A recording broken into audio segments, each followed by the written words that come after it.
Ayo subscribe Gaji Sarungan. Kita tidak boleh merasa diri dimanapun menjadi orang yang penting.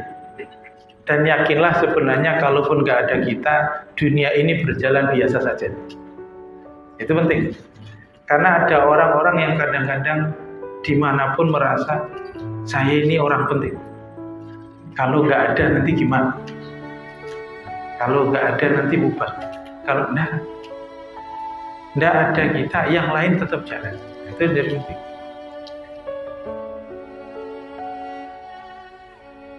Assalamualaikum warahmatullahi wabarakatuh. Jemaah salat maghrib yang Allah Subhanahu wa taala, syukur kepada Allah di malam hari ini kita bisa bertemu kembali setelah melaksanakan salat maghrib berjamaah. Kita lanjutkan untuk taklim, tentu dengan kesyukuran dan niat kita belajar, niat kita menambah ilmu, niat kita memperbaiki diri. Jangan sampai niatnya hanya sekedar mengisi waktu, meskipun mengisi waktu juga bagus. Daripada tidak ada yang dikerjakan, tentu lebih bagus ngaji. Tapi tentu niat ngaji itu harusnya targetnya dapat ilmu. Salat dan salam telah kita sampaikan kepada Nabi Muhammad sallallahu alaihi wasallam. Kepada beliau kita belajar segala hal, termasuk tentang bagaimana mengelola ilmu. Karena kita akan belajar lanjutan dari kitab Minhajul Qasidin, karya Ibnu Qudamah Al-Maqdisi, yang merupakan rangkuman dari kitab Ihya Ulumuddin karya Abu Hamid Al-Ghazali.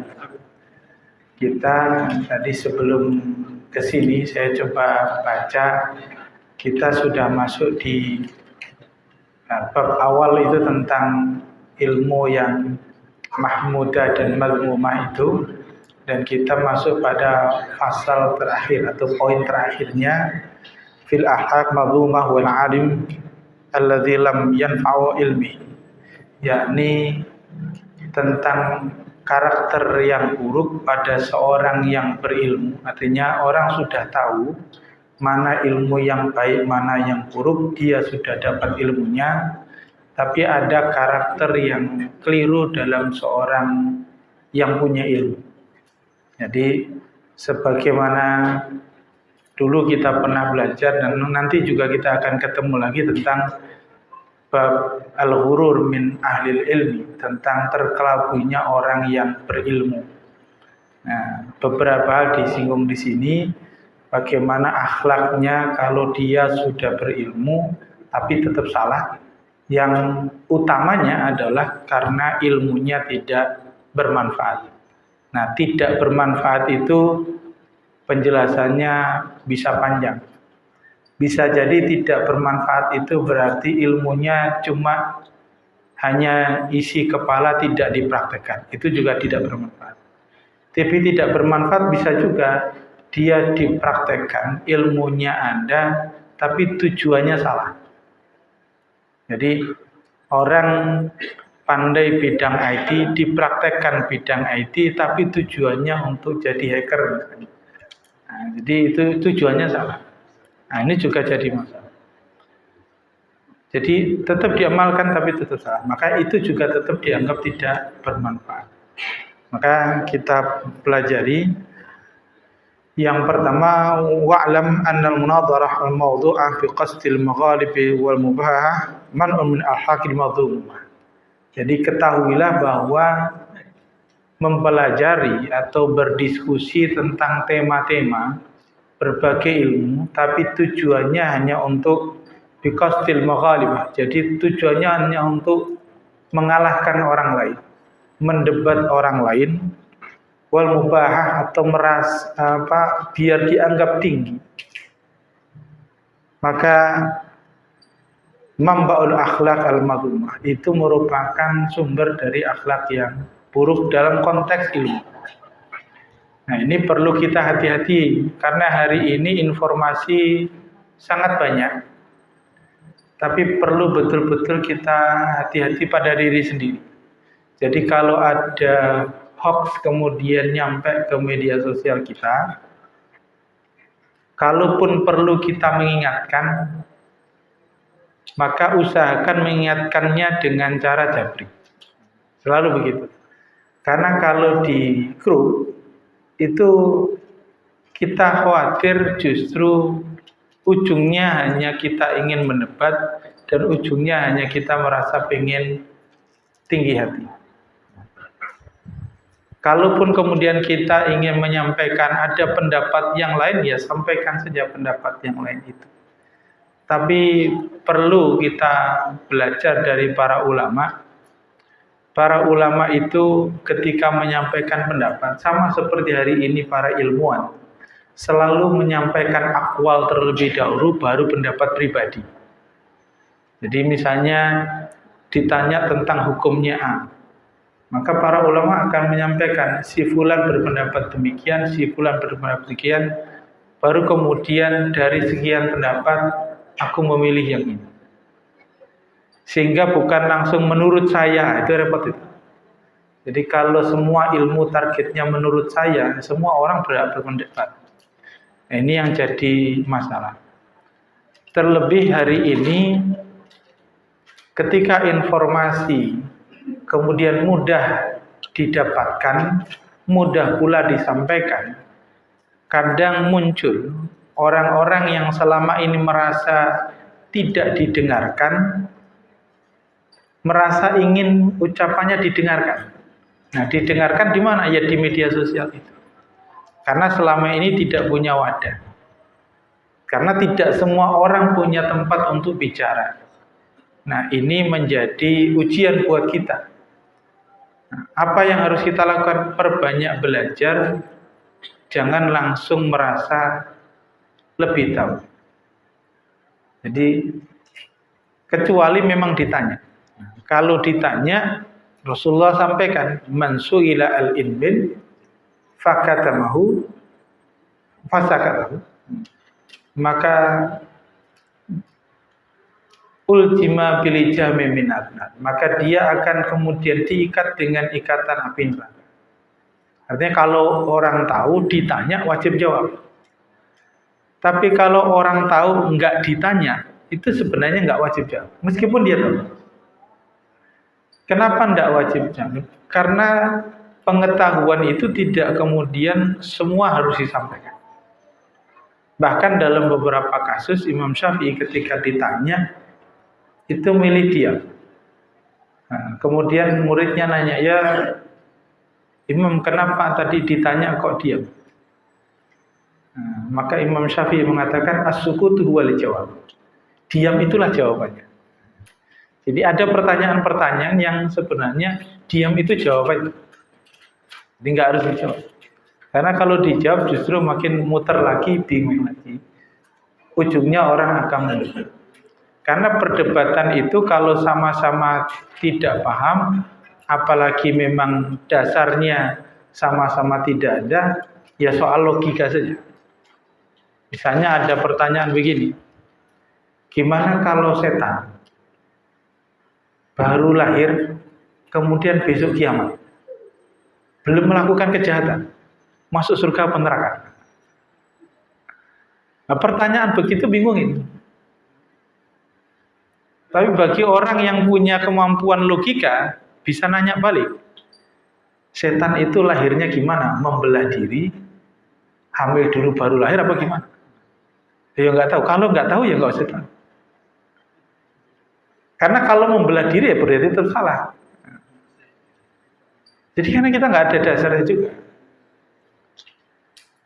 Atau para ulama juga pernah ada yang ditanya, bagaimana cara jin itu menikah? Ya ulama hanya jawab, aku nggak dapat undangannya, udah selesai. Ada hal yang memang nggak perlu juga ditanya, karena ada yang gaib yang memang Nabi tidak menjelaskan, Quran tidak mendetailkan. Bagi mereka yang belajar itu terlalu detail, kadang-kadang justru mengambil dari asar-asar yang kurang jelas, akhirnya lari kepada persoalan yang tahayul, yang bid'ah, yang nggak ada sumbernya. Nah, ini perlu hati-hati. Jadi Anda memang pertanyaan ya sudah, nah, mendiskusikan terlalu detail, maka perlu hati-hati.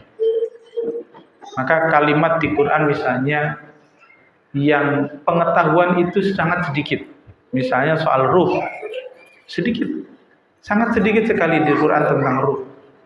Maka belajar itu boleh saja. Tapi kalau kemudian kita ambil dari banyak kitab, nanti kebingungan sendiri.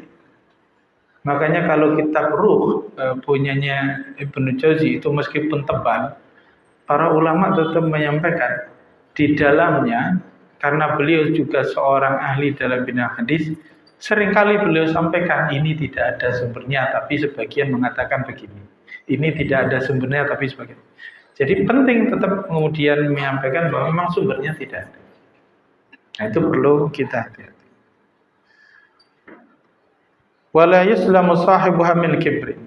Maka tidak akan selamat orang yang punya ilmu itu kalau dasarnya kesombongan. Jadi orang berilmu itu kalau dia sombong tentu menjadi orang yang aneh, karena pengetahuan itu selalu bertambah, ilmu selalu ada yang baru, maka tidak ada orang yang sebenarnya layak sombong dengan ilmunya. Kalaupun ada orang yang merasa sombong dengan gelar misalnya, gelar hari ini profesor, doktor, perlu kemudian dibedakan.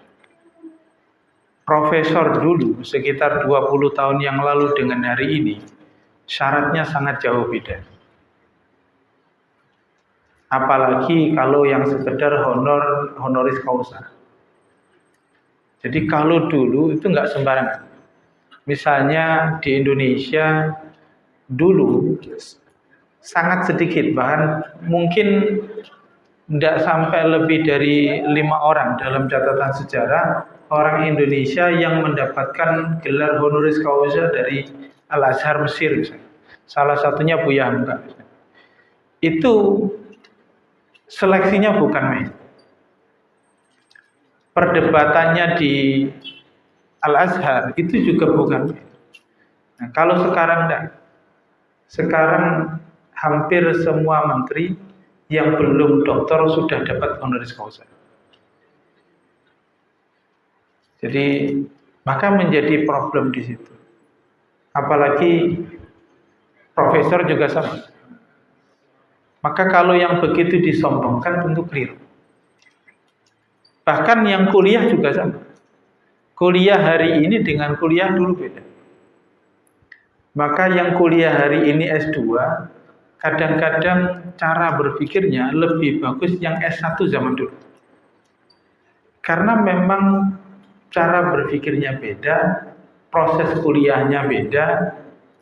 Jadi S1 hari ini dengan S1, jangankan yang dulu ya. Zaman saya kuliah S1 tahun 2010-an, itu dengan hari ini sangat jauh berbeda. Karena hari ini saya mengajar anak S1, itu kalau ujiannya nggak dikasih waktu, mereka protes. Maka jadwal ujian harus detail. Soalnya harus dikasih kisi-kisi dulu. Zaman dulu nggak ada kisi-kisi. Zaman saya kuliah dulu, salah satunya dengan Prof. Aziz Dahlan almarhum. Kemudian dulu asistennya Pak Kures juga masih ngajar, Pak Kures juga sempat ngajar.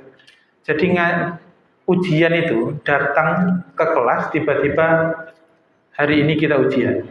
Jadi nggak ngasih tahu ujian kapan. Hari ini kita ujian.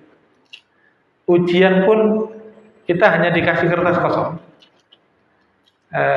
Waktu itu yang paling unik ramai itu tafsir.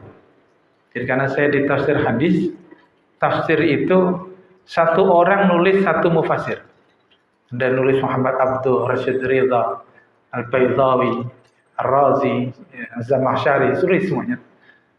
Nah, habis itu dosennya cuma bilang, nah sekarang dari nama-nama itu yang sudah ditulis, tulis biografinya, contoh tafsirnya, kritikannya, dan komentar ulama terhadap tafsir itu. Nah, itu kita kalau nggak hafal posisinya. Nah, kalau sekarang minta kisi-kisi dulu. Sudah dikasih nilai pun protes. Dulu kita nggak berani protes dosen itu. Dikasih B sudah alhamdulillah. Sekarang B pun masih protes. Maka beda. Maka kalau ilmu targetnya untuk kesombongan, tentu hari ini sudah sangat tidak layak. Terlebih ilmu mudah sekali diakses, beda dengan dulu. Liikhtiqaril muqsirina anhu, apalagi untuk kemudian merendahkan orang-orang. Ya tentu salah. Wa ujub bi nafsi liirtifaihi ala katsirin min nadha'ir. Juga ditujukan untuk ujub, merasa dirinya bangga, merasa dirinya penting. Ini juga jadi masalah. Kita tidak boleh merasa diri dimanapun menjadi orang yang penting. Dan yakinlah sebenarnya kalaupun nggak ada kita, dunia ini berjalan biasa saja. Itu penting. Karena ada orang-orang yang kadang-kadang dimanapun merasa saya ini orang penting.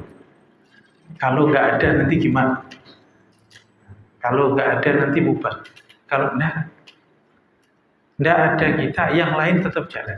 Itu yang penting. Sehingga apa yang kita dapatkan ketika Rasulullah wafat, para sahabat tentu sedih. Tapi apa yang dilakukan oleh Abu Bakar itu punya kalimat unik. Siapa yang menyembah Allah, dia tidak akan pernah mati. Siapa yang menyembah Rasulullah Muhammad, dia hari ini telah mati. Kalimat itu untuk menunjukkan apa? Tidak ada orang yang patut membanggakan diri, ada dirinya sendiri. Karena semua kehendak Allah. Bahkan ilmu itu kehendak Allah. Kita itu dapat ilmu itu juga kehendak Allah. Para ulama ketika memberikan syarah hadis, wa may yuridillahu bi khairin yufaqihu fid din, bahwa di antara tanda orang menghendaki kebaikan pada seseorang adalah Allah memberikan pemahaman agama pada dirinya. Maka para pensyarah hadis memberikan gambaran pemahaman agama itu adalah bagian dari rezeki yang Allah berikan, bukan dengan usaha manusia. Maka kita doanya itu harus diingat betul. Rabbi zidni ilma warzuqni fahma. Ilmu itu ditambah, tapi pemahaman itu rezeki. Orang bisa saja menghafal Quran, tapi paham Quran itu rezeki. Orang bisa saja menghafalkan buku apa saja, tapi paham isinya itu rezeki. Sehingga tugas kita adalah tetap menganggap ilmu ini adalah kehendak Allah. Jadi bukan tentang wah saya hafal ini, saya pahami ini, enggak. Karena pemahaman itu sangat mudah sekali dibuat lupa. Allah membuat lupa seseorang sangat mudah sekali. Jangankan kita, Rasulullah lupa juga pernah. Maka sifat lupa Rasulullah itu menjadi pedoman bagi kita bahwa lupa itu hal yang manusiawi. Dan disitulah kita sadar tidak boleh kita merasa ujub, merasa diri tinggi dengan ilmu yang sudah kita miliki. Wala yuslam minar riya, juga tidak akan selamat orang yang dengan ilmunya itu riya. Nah, ini kata-kata yang mirip. Ada ujub, ada riya, ada sum'ah. Itu mirip-mirip. Kalau ujub itu pada objeknya, orangnya, kitanya itu ujub. Kita merasa tinggi, itu ujub. Kalau sum'ah itu pada orang lain, maka sum'ah itu pengen didengar, pengen menjadi omongan orang, itu sum'ah. Nah, kalau riya ini pengen dapat perhatian orang. Jadi pengen dihormati. Jadi bukan pada objeknya, tapi pada orang lain yang kita merasa kok saya punya ilmu nggak dihormati. Nah, itu sebenarnya riya. Nah, tanda riya itu sebenarnya sederhana. Lihat saja bagaimana keseharian kita saat berjamaah dan saat sendiri. Kalau kita saat berjamaah, baik dalam sholat ataupun kegiatan apapun, kalau berjamaah, berkumpul, kemudian kita ngomongnya bagus, rapi, ibadahnya bagus, tapi begitu sendiri kemudian kok nggak jelas, ini masalahnya riya.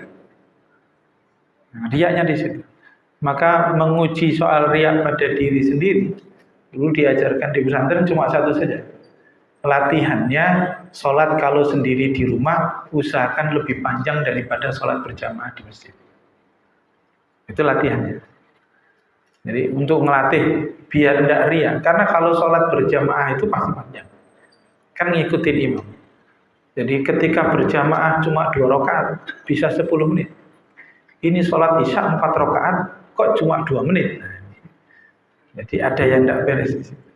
Melatihannya minimal disamakan biar tidak ada riya. Cara berpakaian kita ya sama saja. Jadi memang itulah. Jadi jangan kemudian karena di depan orang sama seperti rumah kita, jangan sampai kita kadang-kadang membaguskan hanya depannya saja. Bahwa halaman harus bersih ya, ruang tamu harus bersih ya, tapi dapur dan kamar mandi itu juga harus jadi perhatian kita. Makanya orang Jawa itu selalu nyebut orang yang buruk itu manggilnya kan dapurmu gitu. Karena untuk menguji paling rapi itu bukan soal ruang tamu, cek dapurnya. Kalau dapurnya berantakan, ya jadi masalah. Nah, itu pentingnya kita. Li'anna al-jumhur maqsud al-manadhar al-yawm ala man-nas bi ghalabatihi wa itlaq satri bi kashrihi al-mudhi wa mudhi. Jadi karena kebanyakan al-jumhur, jadi kebanyakan maksudul munadharah al-yawm, kebanyakan diskusi, kebanyakan pembelajaran, dia mengajarkan manusia hanya untuk mengalahkan orang lain. Ini zaman Ibnu Qudamah sudah memberikan wanti-wanti, seringkali tempat-tempat diskusi, bahkan kadang-kadang pengajian, isinya justru hanya ditujukan untuk merendahkan orang lain. Mendebat misalnya, ustadz pengajiannya hanya merendahkan ustadz yang lain. Nah, itu ada yang begitu. Nah, ini yang keliru. Jadi itu terjadi memang sejak dulu sudah ada. Tapi tentu kita mewanti-wanti tidak boleh begitu. Tidak boleh ada pengajian, diskusi yang isinya justru merendahkan orang lain. Bahkan era reformasi dulu, yang salah satu tulisan saya ingat Pak Hidayat Nur Wahid itu nulis jangan terlalu sering ikut seminar, karena yang sering ikut seminar khawatirnya masuk neraka. Yang namanya seminar, karena zaman itu seminar itu isinya selalu merendahkan. Hari ini juga mungkin apalagi kalau seminar politik gitu ya isinya yang merendahkan pemerintah aja. Rasa-rasanya pemerintah itu nggak ada baik-baiknya gitu. Itu namanya seminar. Ya, kita perlu hati-hati ya, yang namanya seminar itu bisa masuk neraka. Maka jangan terlalu sering. Kalau memang isinya hanya untuk merendahkan orang. Bahwa diskusi harusnya memunculkan gagasan baru, memunculkan ilmu baru. Nah, itu yang seperti itu sejak zaman dulu sebenarnya juga sudah ada. فهو يذهب عمره في العلوم التي تعني على المناظرة بما لا ينفع في الآخرة. Maka yang begitu dia menyia-nyiakan usianya. Menyia-nyiakan usianya untuk belajar diskusi tentang sesuatu yang tujuannya hanya untuk merendahkan orang.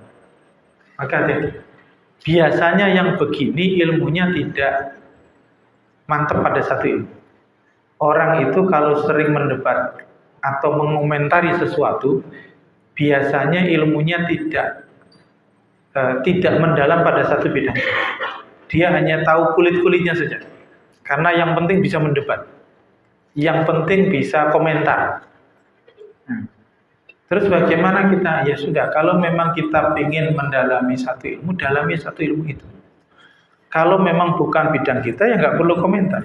Jadi misalnya perdebatannya, kemarin misalnya masih ada yang memperdebatkan, kok satu Muharram nggak ada yang ribut. Begitu Idul Adha, Idul Fitri, kapannya kok ribut? Persoalannya ngomong begitu di mana dan ke siapa? Kalau ngomong begitu di grup, sebenarnya inginnya apa?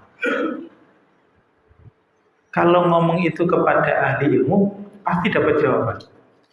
Tapi kalau ngomonginnya di grup, niatnya apa? Apa niatnya biar orang bertengkar di situ? Tentu keliru juga. Maka lebih baik kalau kita ilmunya ilmu, ya kalau memang mau sampaikan, jelaskan. Jadi bukan kemudian menyampaikan sesuatu yang tujuannya orang ribut. Nah justru itu yang disebut dengan namimah, mengadu domba. Padahal para ulama tidak begitu. Sehingga para ulama dulu beda pendapat itu hal yang sangat biasa.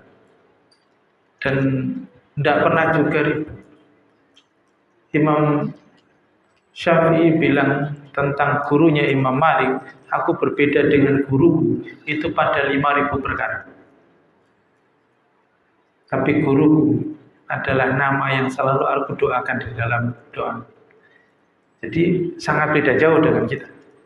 Nah ini konteks yang keliru. La yanfa'u fil akhirah ka husnul lafzi wa husnul nawatir. Nah, kenapa tidak bermanfaat? Karena dia hanya fokus pada membagus-baguskan kata-kata. Ini sering juga kadang-kadang kita cari quote-quote, cari kata-kata ulama untuk mendebat. Ini juga keliru. Kemudian wakhifun nawatir. Nawatir itu hal yang langka atau asing. Jadi pakai istilah-istilah yang orang itu nggak ngerti. Nah, ini juga keliru. Jadi nggak perlu kita kemudian ngomong dengan istilah terlalu tinggi, orang juga nggak paham. Nah, maka sudahlah, kalau memang kita bukan bidangnya, lebih baik diam atau bertanya, bukan komentar. Nah ini yang kemudian perlu kita sampaikan agar ilmu itu kemudian betul-betul jadi manfaat. Wa qad ruya fil hadis anin Nabi sallallahu alaihi wasallam annahu qala asyaddun nasi 'adaban yaumil qiyamah 'alimun lam yanfa'u ilmihi. Rasulullah sallallahu alaihi wasallam sampaikan di dalam sebuah hadis bahwa asyaddun nasi 'adaban, yakni azab tertinggi bagi manusia itu adalah mereka yang berilmu tapi ilmunya tidak bermanfaat. Meskipun hadis ini dalam riwayat At-Tabrani diberikan catatan karena hadis ini sangat lemah karena salah satu riwayatnya dianggap orang yang pernah berbohong. Tapi hadis ini tetap dicantumkan oleh Ibnu Qudamah Al-Maqdisi. Itu membuktikan bahwa tetap saja ilmu yang tidak bermanfaat itu buruk. Jadi buruk bukan hanya pada ilmunya tapi pada orangnya. Karena itu kita selalu berdoa, Allahumma 'allimni ma yanfa'uni wa anfa'ni ma 'allamtani warzuqni ilman yanfa'uni. Itu memastikan ilmu kita itu manfaat. Nah, ilmu yang manfaat itu semua ilmu, bukan hanya agama. Sehingga kemaksiatan dalam ilmu itu tidak hanya pada persoalan agama. Sebagaimana maksiatnya ahli agama adalah kemaksiatan yang dalam bentuk kemungkaran agama, maksiatnya yang di luar agama ya sesuai dengan ilmunya yang dia miliki. Jadi kemaksiatan ahli psikologi ya stres. Kok ahli psikolog tapi stres? kemaksiatannya ahli kesehatan, dokter ya sakit-sakitan. Dokter kok sakit? Sama seperti ahli hukum tapi kena hukuman. Jadi problemnya di situ. Jadi ilmu kita apa, maka kita pastikan kita tidak kemudian lalai pada ilmu yang kita miliki. Nah, saya lanjutkan ke bab berikutnya sedikit. Bab fi adabil muta'allim wal mu'allim. Jadi pada berikutnya kita belajar bab tentang adab ahli ilmu dan murid. Jadi adab guru dan murid. Ammal muta'allim, maka adapun seorang pembelajar, seorang murid, fayam bagi lahu an taqtimu dhaharatun nafsi. Ini an radha'ilil akhlaqi wal madmum as-sifat idzal ilmi ibadatul qalbi. Adapun bagi seorang murid maka hendaklah dia membersihkan jiwanya dari akhlak-akhlak tercela juga sifat-sifat buruk, karena sesungguhnya mencari ilmu itu, ini disebutkan sini, idzal ilmu ibadatul qalbi. Mencari ilmu itu sebenarnya ibadah hati. Ilmu itu pakainya hati, bukan pakainya otak. Karena itu di Quran disebutkan lahum qulubun la yaqiluna biha. Jadi akal itu bukan pakai otak tapi pakai hati. Cuma hati kolbu itu, nah ini juga istilah kolbu sebenarnya lebih tepat kepada jantung, bukan pada hati. Cuma di Indonesia ya seringkali disebut kolbu itu hati. Sebenarnya orang Arab nyebut kolbu itu bukan hati tapi jantung. Maka dalam bahasa Inggris juga sama. Kolbu itu ya heart bukan liver. Nah, heart itu sebenarnya jantung bukan hati. Nah, cuma kita heart diartikan hati. Nah, ini juga ya kita ini orang Indonesia itu selalu kadang-kadang kebolak-balik. Kenapa jantung itu juga ilmu itu kenapa sama gunanya seperti jantung yang sama seperti digunakan akal? Karena kata al-qalb itu dari kata qalb yaqlib, itu artinya membolak-balik. Membolak-balik itu punya 3 fungsi. Dibolak-balik itu artinya dia bersih. Kita kalau membolak-balik sesuatu itu pasti bersih. Jadi kalau bersihin sesuatu ya bolak-balik. Yang kedua, membolak-balik itu berarti menghidupkan. Makanya kalau kita baca surah Al-Kahfi, pemuda Al-Kahfi itu bisa hidup sampai 300 tahun. Salah satu triknya adalah dibolak-balik. Nah, kita kalau misalnya nyimpen buah, pengen awet nggak busuk sebelah, ya dibolak-balik. Nah, makanya qalbu itu dia menghidupkan. Jadi selain dia membersihkan, yang kedua dia menghidupkan. Sama seperti manusia ini. Kapan didefinisikan dia hidup? Ya kalau jantungnya berdetak, jantungnya bekerja, dia hidup. Yang ketiga, kata taklib atau membolak-balik itu bukan hanya berfungsi membersihkan, menghidupkan, tapi dia juga bisa menaikkan atau meninggikan. Sesuatu yang dia hidup itu artinya dia mencari sesuatu. Jadi kita katakan hidup itu karena dia punya kesadaran, kemudian dia tumbuh. Kalau tidak hidup itu berarti dia nggak tumbuh. Nah, karena dia hidup kemudian dia bermakna tumbuh. Nah, hati, qalbu itu juga bermakna nanti menumbuhkan. Orang yang hatinya mati, maka dia kotor, dia mati, tidak hidup, dia juga tidak tumbuh. Nah, ilmu itu di situ. Begitu orang dia tidak punya ilmu, dia susah sekali membersihkan diri karena dia tidak tahu mana kotoran, mana yang tidak. Sulit juga dia hidup. Sulit juga dia hidup. Kenapa? Karena orang yang tidak punya ilmu, dia akan dianggap orang lain hanya barang. Hanya barang. Kita bekerja juga perlu dicek. Kenapa sekarang banyak pekerjaan yang digantikan mesin? Karena pekerjaan itu sebenarnya pekerjaan benda. Misalnya jaga tol, itu nggak manusiawi. maka diganti dengan mesin. Bisa diganti mesin. Kan nggak ada dulu penjaga tol kemudian ngucapin salam, terima kasih, nggak ada. Ya udah, yang penting bayar dulu. Maka diganti mesin. Jadi kegiatan-kegiatan yang diganti mesin itu artinya dia tidak hidup. Tidak hidup berarti juga tidak tumbuh. Makanya pekerjaan-pekerjaan begitu tidak akan tumbuh. Tidak akan ada ceritanya orang yang kerjanya jaga tol tiba-tiba punya tol, itu nggak ada ceritanya. Maka dia tidak tumbuh. Maka bekerjalah dengan ilmu agar kita bisa bersih, bisa hidup, bisa tumbuh. Nah, saya ingin fokus di sini dulu. Nanti baru kita belajar tentang kenapa perlu adabnya, sehingga betul-betul ilmu itu menjadikan kita bersih, kita menjadi hidup, dan kita tumbuh.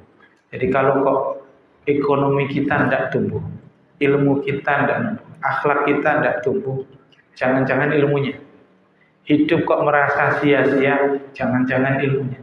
Ini kok rumah berantakan, tidak tahu mana kotor, mana bersih. Kok kita nyaman dengan yang kotor, nah, ilmunya belum beres. Nah, dengan itu kemudian kita perlu belajar lebih detail tentang ilmu, termasuk nanti beradab dengan ilmu, agar kita nggak salah. Contoh tidak beradab dengan ilmu yang merasa beradab. Contoh akhir misalnya. Orang ada yang mendengarkan Quran, tapi sembari tiduran sebagai pengantar tidur. Seolah bagus. Tapi para ulama mengatakan ini tidak beradab. Karena Al-Quran ketika dibaca, fastami'u lahu wa anshitu. Kalau ada bacaan Quran, diam dengerin. Bukan kemudian ditinggal tidur. Nah, ini yang sering kali keliru. Jadi orang dengerin Quran, tidur. Yang ngaji itu laptopnya, HP-nya. Orangnya nggak ngaji. Yang dapat pahala laptopnya, bukan orang. Nah, ini yang sering kali keliru. Sehingga beradab pada ilmu harus kita tempatkan pada tempat yang tepat. Demikian karena sudah masuk waktu Isya. Saya akhiri, kita lanjut insyaallah lain waktu. Billahi taufiq wal hidayah. Wassalamualaikum warahmatullahi wabarakatuh.